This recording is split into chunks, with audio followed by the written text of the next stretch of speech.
भूल सकूं मैं साथी रे, उन्हें भूल सकूं मैं साथी रे।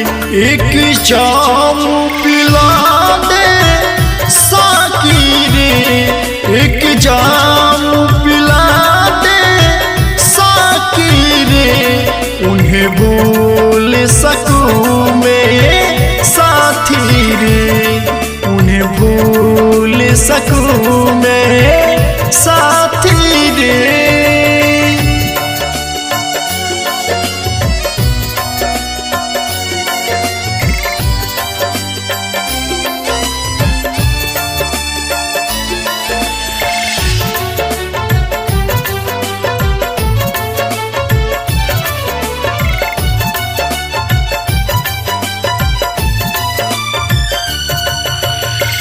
बेवफाई की मैं बेवफा नहीं था, पागल दिल मेरा कहीं ना कहीं था।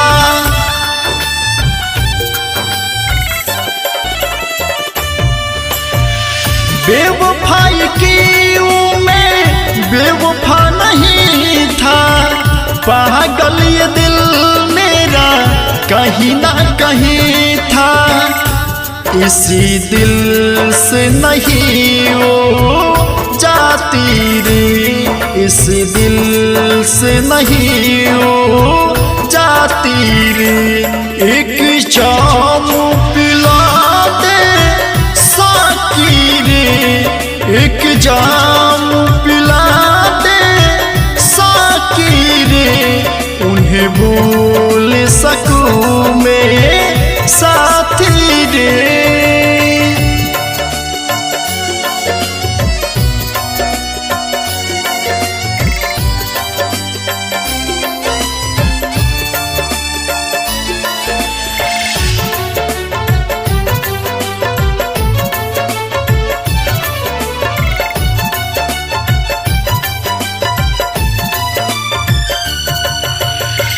किस्सा है अजीब बादल मेरी जिंदगी का, देखती निगाहें मेरी रास्ता उन्हीं का।